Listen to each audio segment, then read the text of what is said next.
how's it going? Hey, Hillary. Good.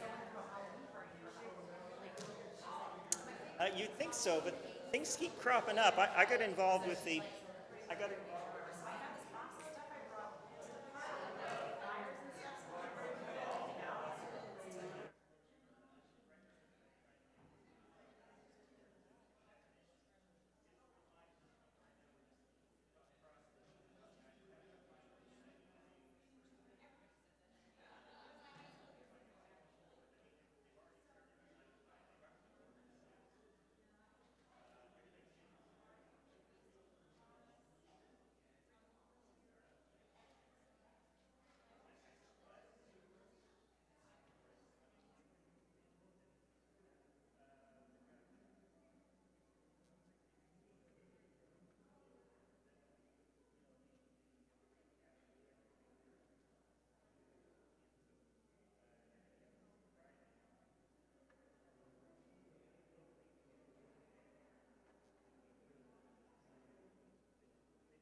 Greetings, everybody. My name is Jeff Boxell, and I am the Service and Justice Ministry team lead here at Bay Area. We are giving our new minister, Katie, a breather after her whirlwind, wondrous start here at Bay Area. She'll be back in the pulpit next Sunday. So today, you have me. And this guy. Some words of welcome to get things flowing.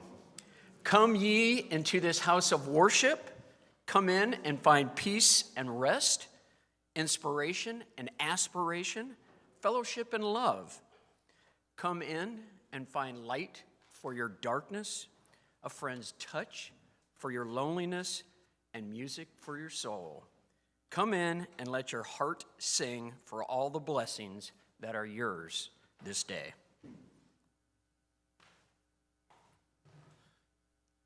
Beth Jordan will be our cellist later this morning.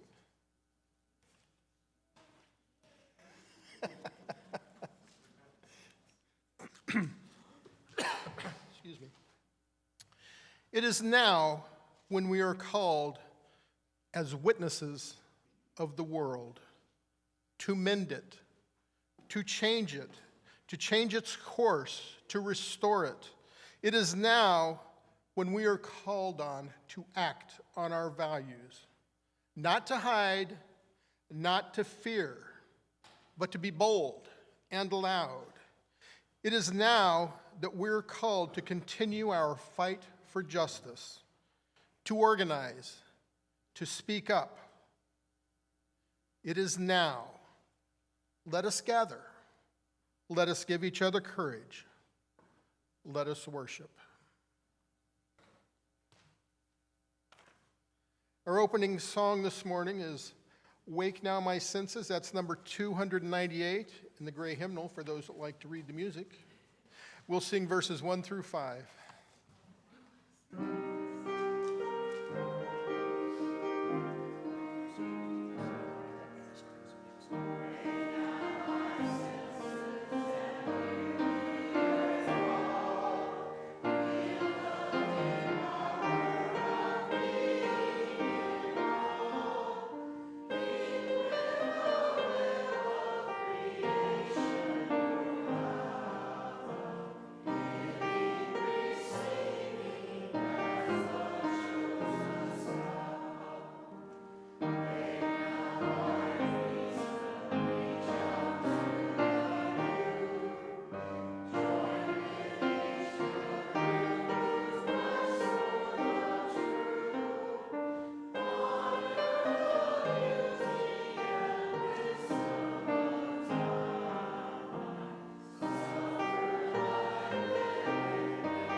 We gather here to seek unity of spirit in the midst of diversity, to heal the wounded and confront the oppressor, to instill joy and confidence in our children, to grow in mind, body, and spirit ourselves, and to bear witness to the transforming power of love beyond which not a single atom nor soul is lost forever. Please join me as we covenant with one another in the presence of that which is holy. Love is the doctrine of this church. The quest for truth is its sacrament, and service is its prayer. To dwell together in peace, to seek knowledge in freedom, to serve humanity in fellowship, Thus do we covenant with one another.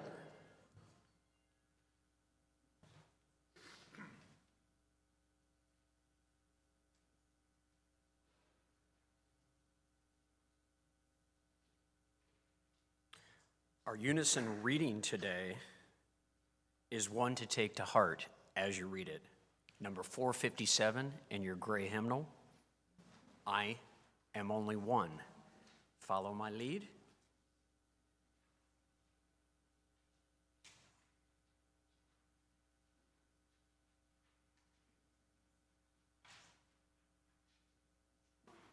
Waiting for those pages to stop flipping. I am only one, but still I am one.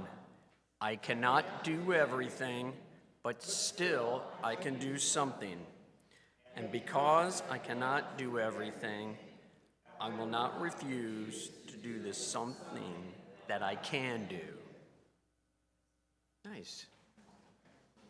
And now, a special video treat as some very talented UUs from around the country cover one of my favorite songs from one of my favorite artists that I encourage you to go home singing today as you leave service as a takeaway from the service.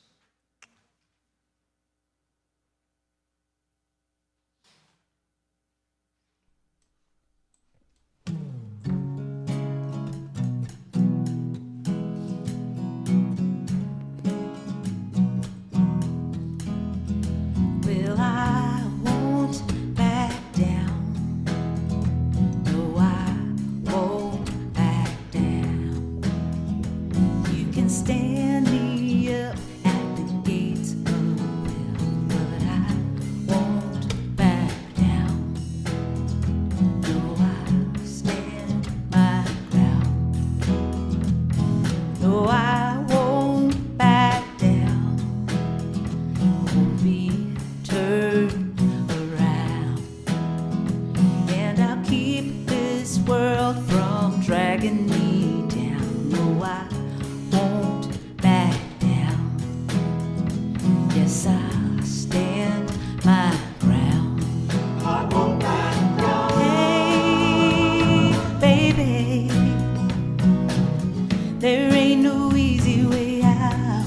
I won't back down. Hey, I'll stand my ground, and I won't back down. Yeah, I know what's right.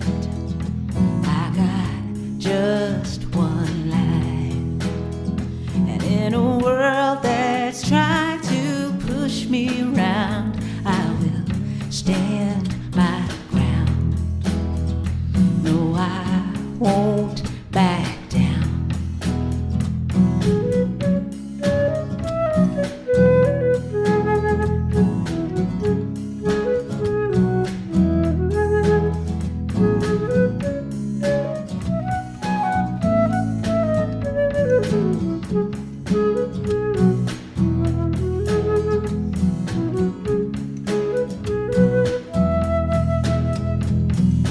Hey, baby,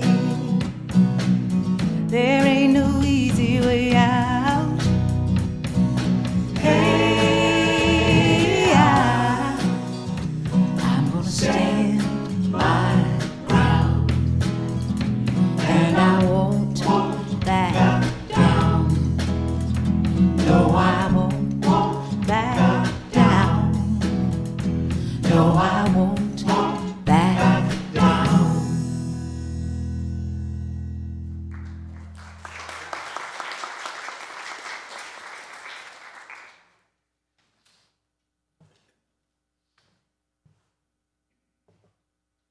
Good morning. Our story for all ages today is a story about James Luther Adams. It's about a time when a group of Unitarian Universalists had to make a difficult decision, and they needed to listen to each other. Unitarian Universalism is a living faith, and we think that people should be free to believe what they must believe, the truth of their life experiences, instead of professing a belief in what we are told to believe. And this is what we mean when we say ours is a creedless religion. And being a living faith means that any one of us can change what we believe if we experience a deeper truth that contradicts our previous beliefs. But in order to change, you have to be open to new thoughts, new ideas, and new experiences. You have to have your ears open to hear the experiences of the people with whom you are in community. Sometimes we listen with our ears, and when you are part of a sacred, beloved community, you listen not only with your ears, but also with your heart. A listening heart has the power to help us be better people. In 1948, most congregations and houses of worship in the United States were segregated or separated by the color of their members' skin. Some were segregated by law, others by custom, or by a lack of actively trying to welcome and include all people. The First Unitarian Society of Chicago was one of those congregations. And although their church was located in a neighborhood with many African Americans, only whites could join, according to the written bylaws of the church. The day came that many members began to believe they needed to take action against racism. And the minister, the Reverend Leslie Pennington, was ready for that day, ready to take action. So was James Luther Adams. James Luther Adams was a famous liberal theologian and social ethicist, a person who studies religion. Dr. Adams taught at the Meadville Lombard Theological School, right across the street from the First Unitarian Society of Chicago, and he was a member of the congregation's board of directors.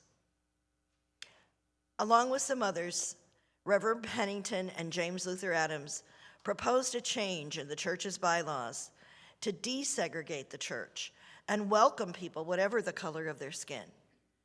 They wanted to include, not exclude. And this they saw as a way to put their love into action. When the congregation's board of directors considered the desegregation proposal, most of them supported it. However, one member of the board objected. "Your new program is making desegregation into a creed," he said. "You're asking everyone in our church to say that they believe desegregating or inviting or even recruiting people of color to attend church here is a good way to tackle racism. What if some members don't believe this?" Desegregation was a very controversial topic. In 1948, anything about skin color and racism was controversial, and some people, even some who supported African Americans in demanding their civil rights, believed in a separate but equal policy. Respectful debate ensued. Both sides felt in their hearts that their belief was right, and perhaps they were so busy trying to be heard that they forgot to listen. And so they kept on talking. And the debate went on in the board of directors meeting until the early hours of the morning, and everyone was exhausted and frustrated. And finally, James Luther Adams remembered that we should be listening twice as much as we're talking.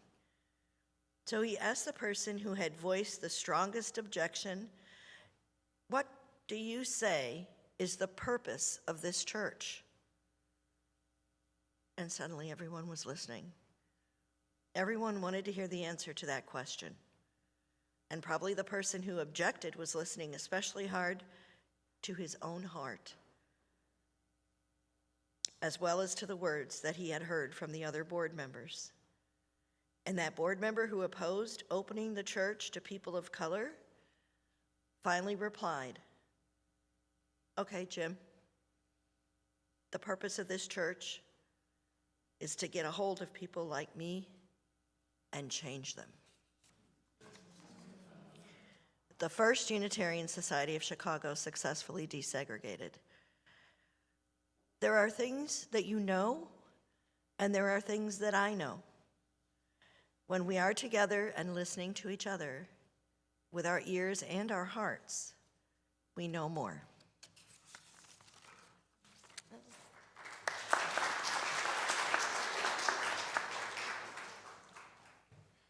Jace will be our keeper of the flame this morning. Jace?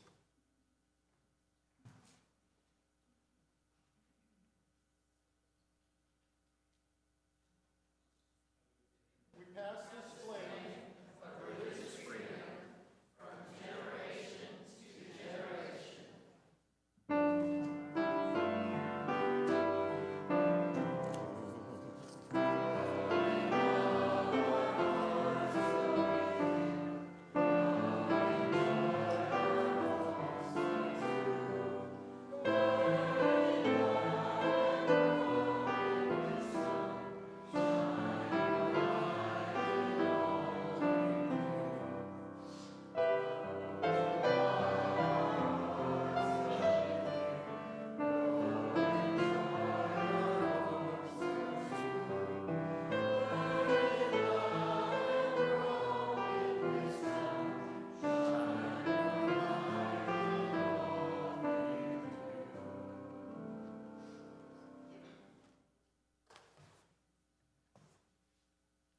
Ours is a welcoming community where we find connection, a spiritual community where we find meaning.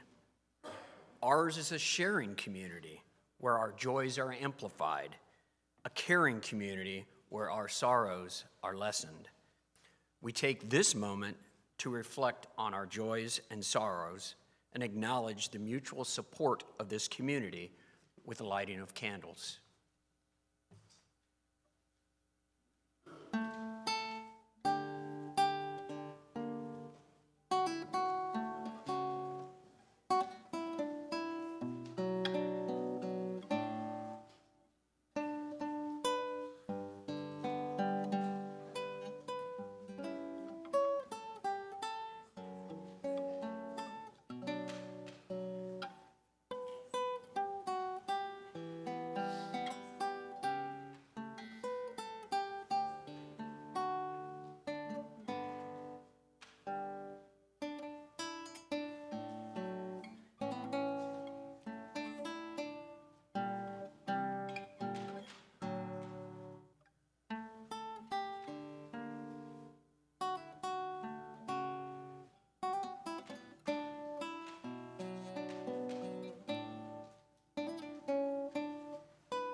We light one final candle for those who are not with us, for those who are traveling, for those who are watching from home, for those who are no longer with us, and especially for those suffering as wars are waged around them.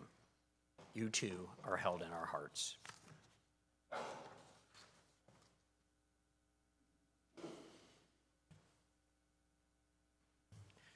Spirit of life, source of all, to this beautiful place and hallowed time, we bring hearts grateful for life's blessings and broken for life's sufferings.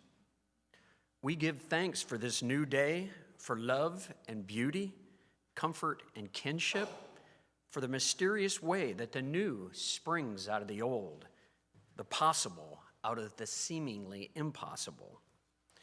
We hold in our hearts leaders in every nation who are struggling to respond to all manner of crises, people displaced by war, climate crisis, and political repression, all those upon whose backs national policies fall.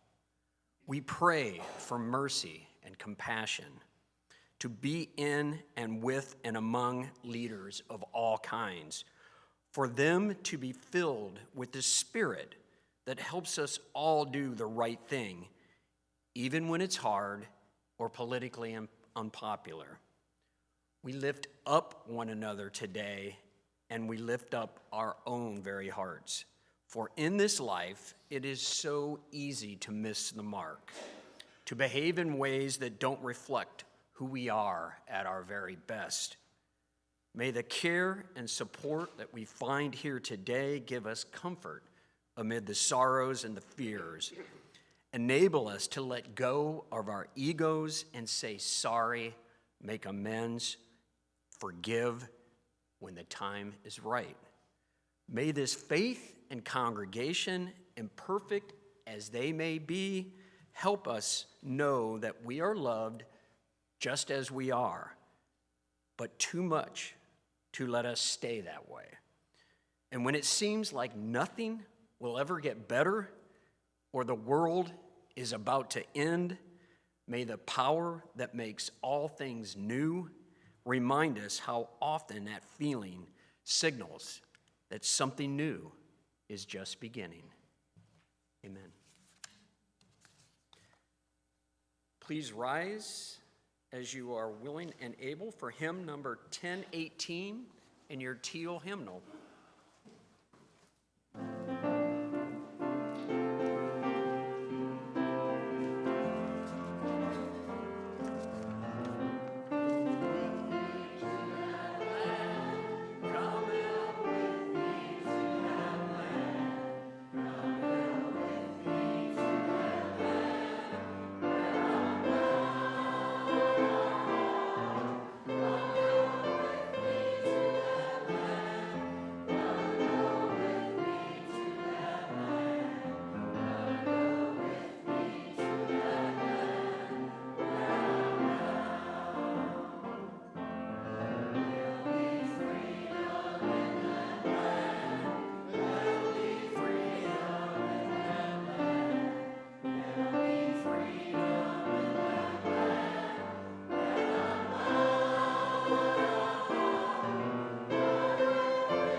Nicely done, Bay Area.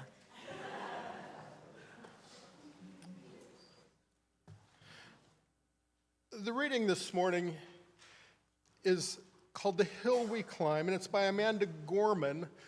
There's a misprint in the service. This is the poem that she read Inauguration Day. When the day comes, we ask ourselves, where can we find light in this never-ending shade? The loss we carry, the sea we must wade. We brave the belly of the beast. We've learned that quiet isn't always peace, and that norms and notions of what just isn't always justice. And yet, the dawn is ours before we knew it. Somehow we do it. Somehow we've weathered and witnessed a nation that isn't broken, but simply unfinished. We, the successors of a country and time where a skinny black girl, descended from slaves and raised by a single mother, can dream of becoming president, only to find herself reciting for one. And yes, we are far from polished, far from pristine, but that doesn't mean we are striving to form a union that is perfect. We are striving to forge our union with purpose, to compose a country committed to all cultures, colors, characters, and conditions of man. And so we lift our gazes, not to what stands between us, but to what stands before us. We close the divide because we know to put our future first, we must first put our differences aside. We lay down our arms so we can reach out our arms to one another. We seek harm to none and harmony for all. Let the globe, if nothing else, say, this is true, that even as we grieved, we grew. That even as we hurt, we hoped. That even as we tired, we tried. That we'll forever be tied together, victorious. Not because we will never again know defeat, but because we will never again sow division. Scripture tells us that to envision that everyone shall sit under their own vine and fig tree, and no one shall make them afraid. If we're to live up to our own time, then victory won't lie in the blade, but in the bridges we've made. That is the promise to Glade, the hill we climb, if only we dare. It's because America is more than a pride we inherit. It's the past we step into and how we repair it. We've seen a force that would shatter our nation rather than share it, would destroy our country if it meant delaying democracy. This effort very nearly succeeded. But while democracy can be periodically delayed, it cannot be permanently defeated. In this truth, in this faith, we trust. For while we have eyes on the future, history has its eyes on us. This is the era of just redemption. We feared it at its inception. We do not feel prepared to be the heirs of such a terrifying hour. But within it, we find the power to author a new chapter, to offer hope and laughter to ourselves.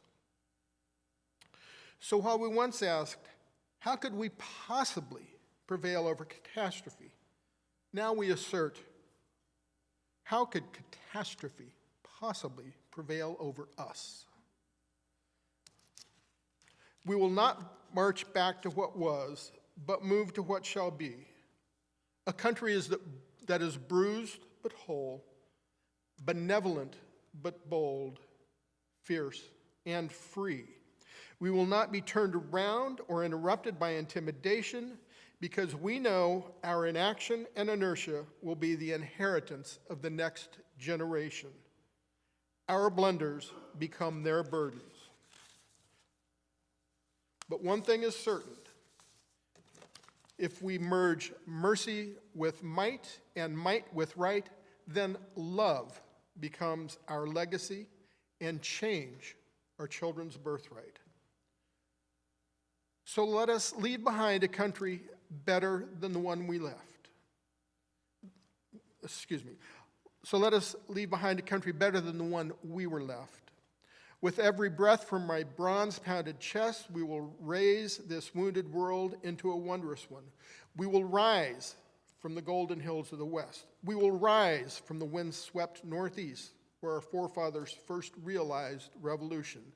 We will rise from the lake-rimmed cities in the Midwestern states.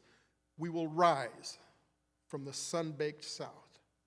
We will rebuild, reconcile, and recover. In every known nook of our nation, in every corner called our country, our people, diverse and beautiful, will emerge, battered and beautiful. When day comes, we step out of the shade, aflame and unafraid. The new dawn blooms as we free it, for there is always light, if only we're brave enough to see it, if only we're brave enough to be it.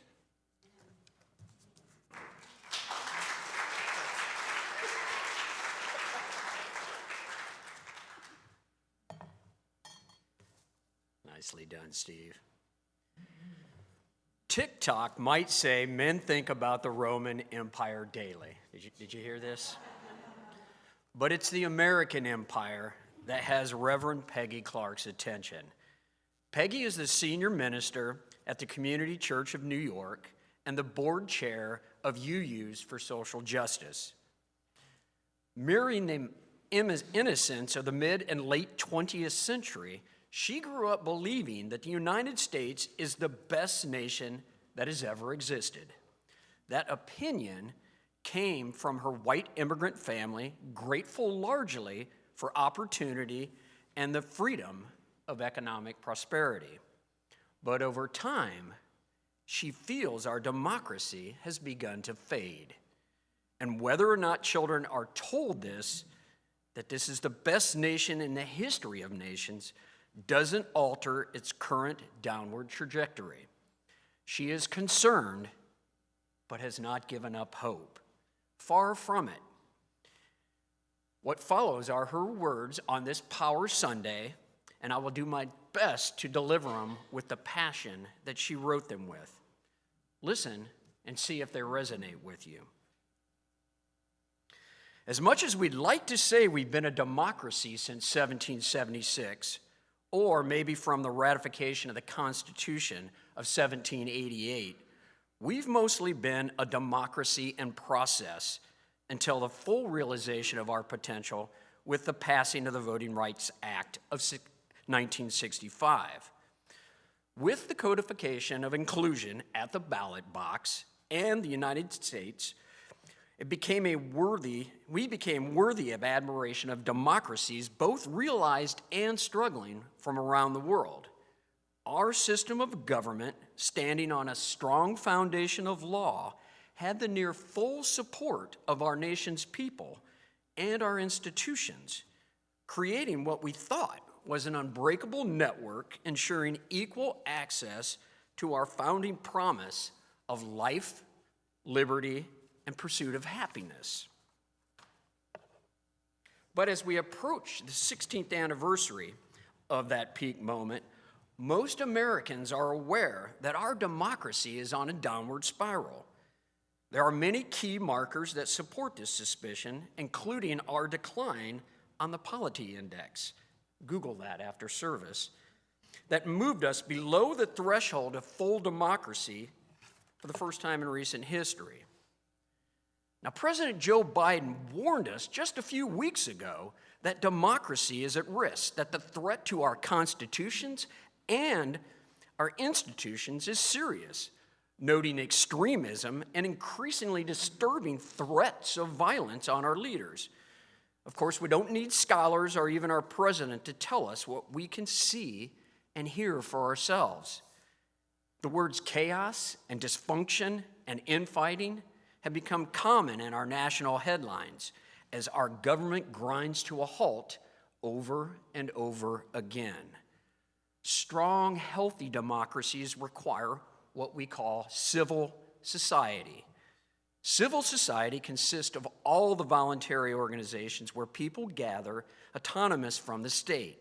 Now, these groups may have state support, funding, or interaction, but they are independent of state controls and have their own agendas and goals. They are concerned with public ends, but they aren't seeking that state power. They exist for many reasons, but one is to influence law, culture, and the way we live together. They are part of a larger community of living, valuing pluralism, inclusion, and a wide range of life experience and thought. The organizations that populate civil society include educators who advocate for curriculum development to train the next generation of thinkers and leaders, climate activists who push against corporate influence, librarians who ensure access to a diversity of ideas, and workers who leverage their collective power to ensure fair wages and protections. Civil society includes museums that preserve our history, dance companies that celebrate self-expression, and community theaters where new philosophies are given language and an audience. Cults, however, aren't part of the civil society because they want to separate people from the mainstream. And yoga groups don't generally qualify because they have no influence or interest in influencing public life. Churches, on the other hand, do. And so do all of our UU organizations, like the Ministry for Earth, state action networks like our own Texas UUSJ, and the UUSJ, our UU Voice on the Hill. All of these institutions are part of the fabric of civil society, without which we don't have an authentic democracy. Now, scholars would tell us that democracies don't collapse because of a single influential person. They collapse because the people who should know better align themselves with stronger, more dangerous personalities. They themselves aren't fascist, communist, or extremists. They're just too weakly committed to democracy and are ultimately opportunists who say what they think they need to say to get or keep power. Civil society is one of the key levers to keep these people in check. Groups that are themselves run democratically, giving everyone the experience of having a voice and a vote, with deep membership rosters of concerned and engaged citizens, or public forums for open discussion, become a counterbalance to the self-serving individuals. These organizations create occasion for influence and can reward opportunists with the popularity or power they seek without requiring them to compromise their commitment to democratic systems. They can also create and engage systems of social accountability that keep some of these people in check. Totalitarian nations have little to no civil society. The more civil society in a country, the more democratic it can be. There are very few totalitarian nations, but we can see these systems of government increase as civil society decreases. North Korea is arguably completely totalitarian with no visible counter to the current government.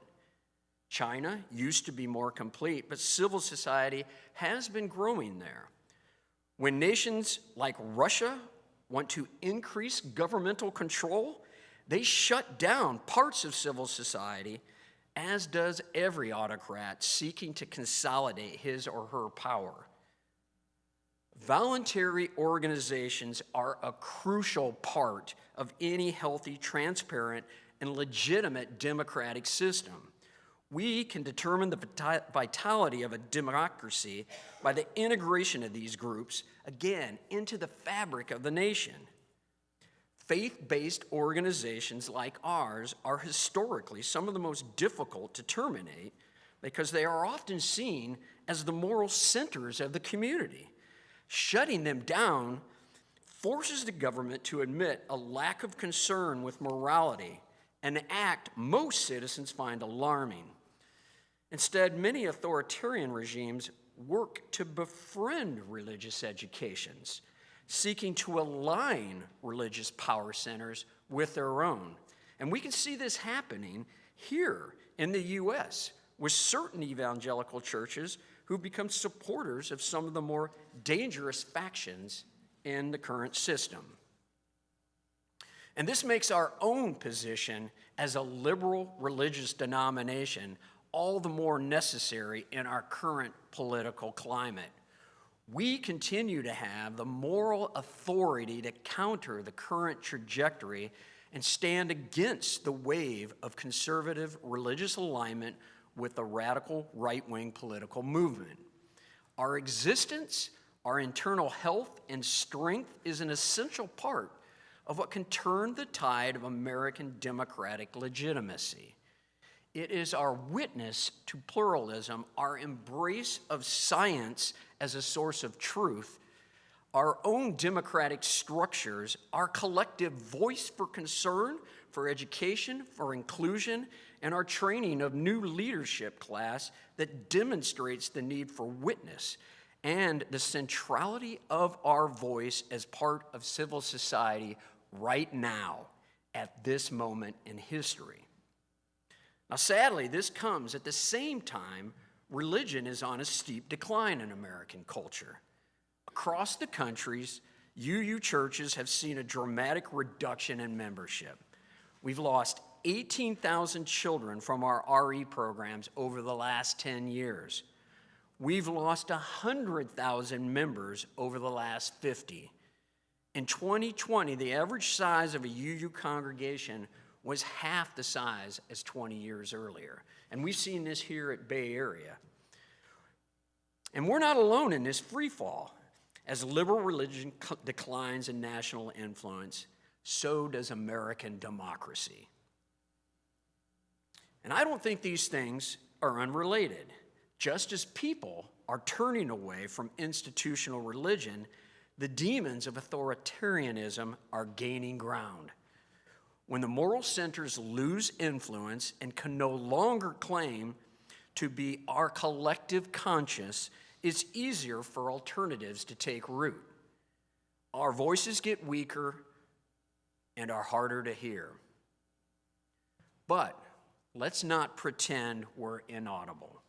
There are close to 200,000 people in UU churches today, and we have not given up our space at the table nor the moral authority, even if the tide of authoritarianism hopes to wash us over. This is evidenced, at the very least, by this service being brought to this congregation today, as so many other UU's congregations across the country are doing today.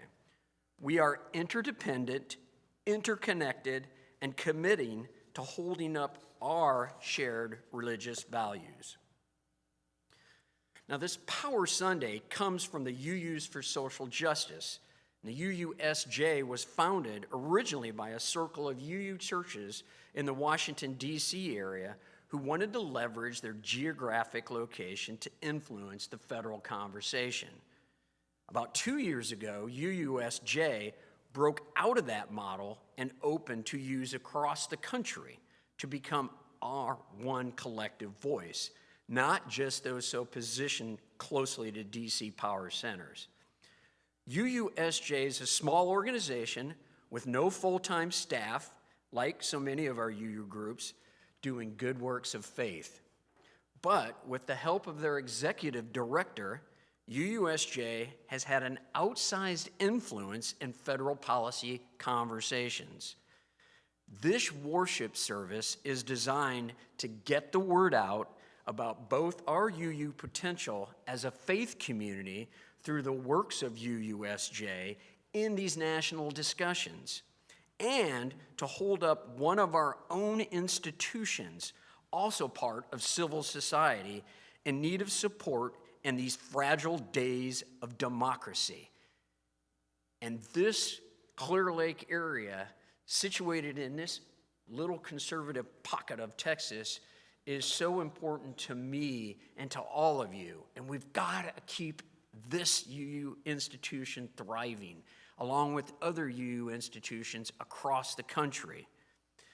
Now, in future years, Power Sunday will include an opportunity for advocacy so we as UUs can leverage our collective power.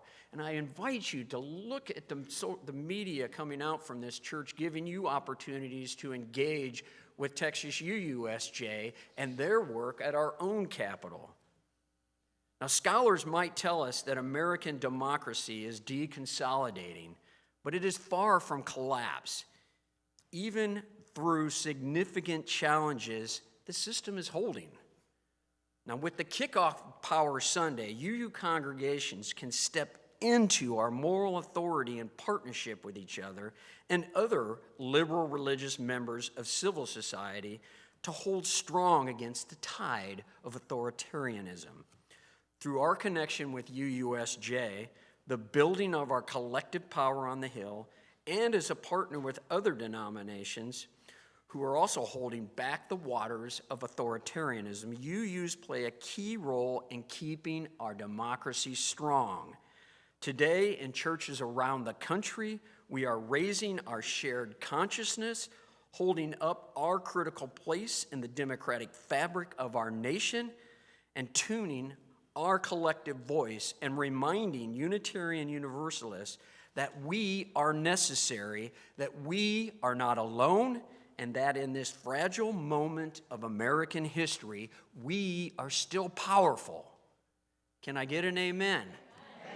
Can I get a hallelujah? Hallelujah. Whew. Thank you.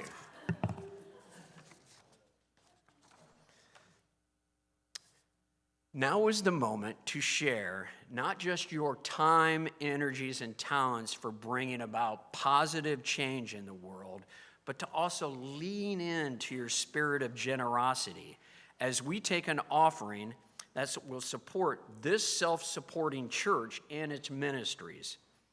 And today is Share the Plate Sunday, where monthly we donate half the proceeds of the offering to a worthy program itself doing good in the local community or the country or the world.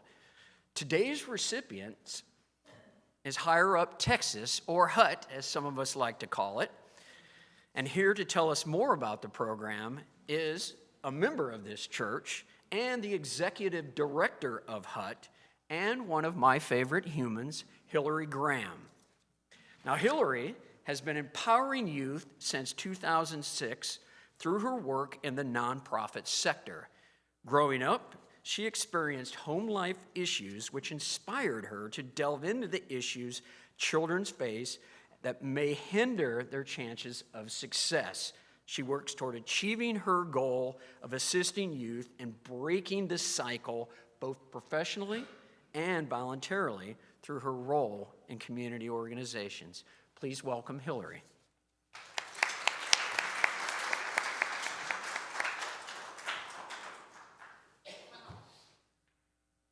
Okay, I was going to start this off in a different way by saying, you know, how this church to me feels like that old friend. You haven't talked a lot, but you know that you can pick up just like anything. That's how I feel about our community, but I feel so invigorated to get my butt back in church every Sunday. My God. But y'all have embraced me since 2016, Valentine's Day. My daughter was a baby, and here she's 8 years old, and she's over there, and the other one's there, and, you know. But y'all, most importantly, have been a friend to Higher Up Texas since 2019. The world says to be successful in life, you need to basically know how to adult. You know how to pay your bills, vote, give back, be a good person, have networks, and have the access and opportunities to take advantage of any job that comes your way. Nail every interview your way. Know how to dress, know how to shake a hand. All of these things. The world expects that. But if you come from a community that is under-resourced and doesn't have access to opportunities or even just access to a grocery store, how are you going to have a good start at life? You're already behind. And we know this very well in our community here. Inequities are alive and well. And unfortunately, in this community, and that's why Higher Up Texas exists. We are teaching young people how to be adults. We are giving them access to our networks to say, hey, let's help you get a start at life. We don't lead this way, we lead this way. In fact, I even have a tattoo of that. That's how down for the cause I am. But Higher Up Texas was built for young people, for young adults, but with them and by them. And we are teaching them in high school to become great members of this wonderful world we live in. We accomplish this by having a 2-hour-a-week class at Dickinson High School, Texas City High School, and Lamarck High Schools. We bring in the community's experts, whether they're financial experts, civic engagement leaders, people from different cultures. They're coming in, sharing their stories, and empowering young people and equipping them so they can change the world for themselves. We no longer want people to be defined by their circumstances or challenges, but be defined by your choices. And we're here with you. It's this hug. We're here with you. We've built a community with them. We don't just end with them their senior year and say, good luck, we gave you all these tools and all the things. No, we stay with them for about 5 years. And to give you that testament of her own journey in Higher Up Texas, I'd like to introduce Jordan Rigler.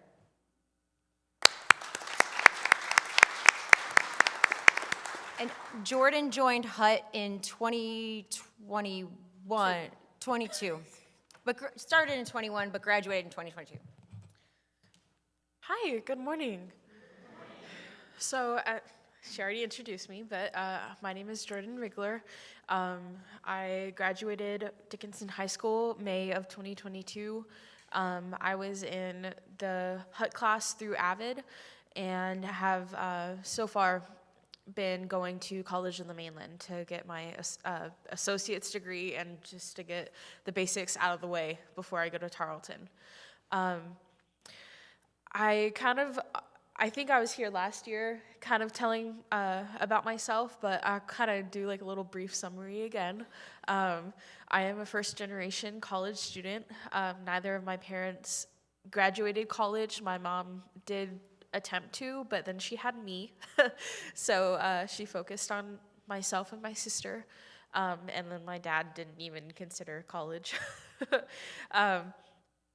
So in addition to being first generation, I am someone that I'm not exactly like low income, but I am the oldest out of 4 siblings. So there was always that expectation growing up that, okay, I am not going to have things handed to me. I need to work for it, or I need to push for it. And so that's kind of also where HUT stepped in, because unfortunately, being first gen, statistically, it's harder for us. It's harder to kind of find that step that people that have parents that have gone and graduated college do have. I didn't exactly know how to fill out FAFSA. I didn't know exactly what to do with scholarships or grants. And that's kind of something that HUT helped with. They kind of taught me like, okay, this is what you do. This is the lessons that you need to have. And I mean, it's even little things like just how to manage my time better. It's not just like the financial way.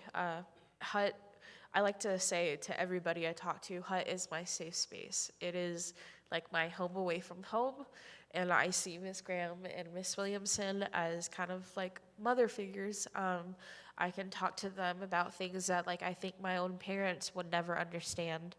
I'm a member of the LGBTQ community, and knowing that I have that safe space in HUT to talk about that and my experiences where I may not be able to, unfortunately, talk about my journey with that with my parents is, it's good to know that I have that family that I am able to talk to. I have people that are just like me, whether it's like first generation or, they're also a member of the LGBTQ community. I know that I'm not alone, and as I continue going to COM, I think I should have about a year left. It's it's knowing that I still have people there, that no matter what may come up, I have people that have gone through the experience and 100% want to support me and my journey.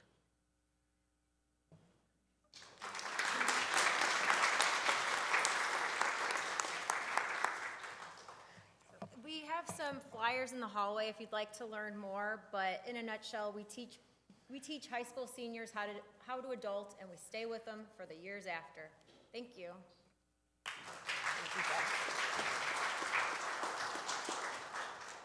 Thanks, Hillary, for all you and HUT do for the community. We'll now take the offertory. Contribute as you are willing and able.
Thank you for your music this morning.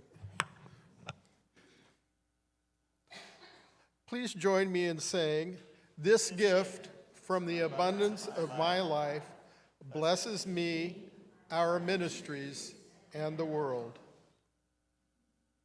Okay, announcement time.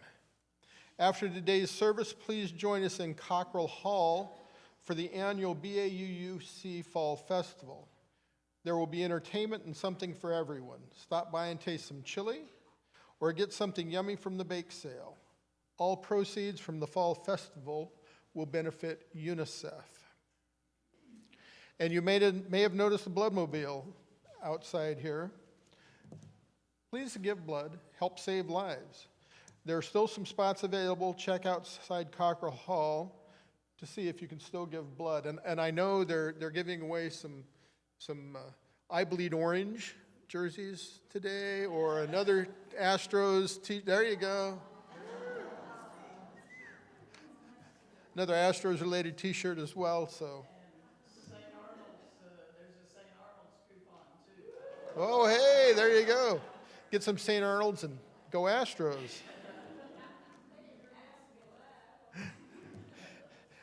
Next Sunday, October 29th, please plan to join us for Dia de los Muertos luncheon.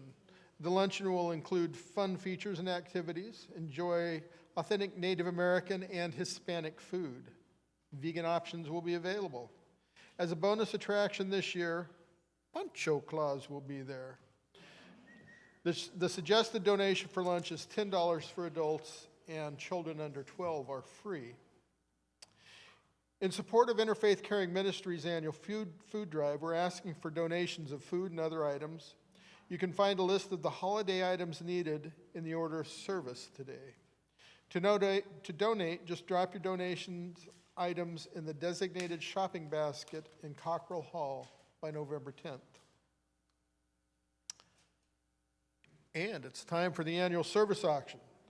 This year's live auction will be held on Saturday, November 11th at 6 p.m. in Cockrell Hall. In order to make this year's auction a success, we need your help.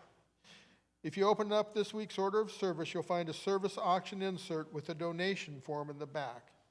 Just fill out the form to donate a service for the auction.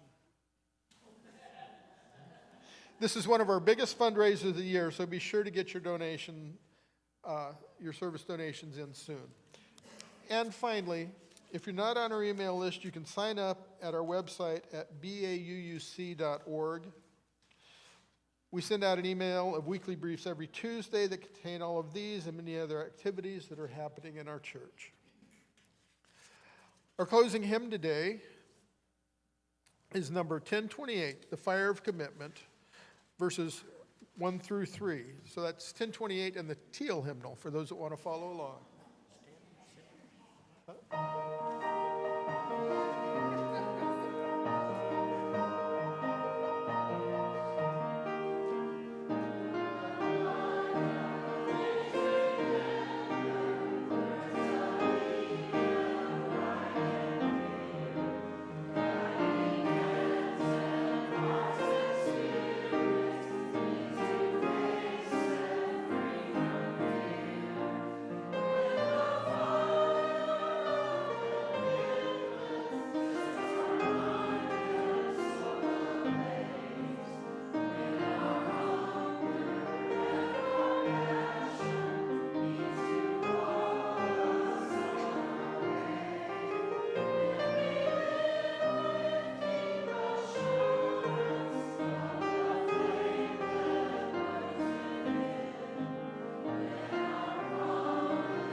As we close out this service, I leave you with these words.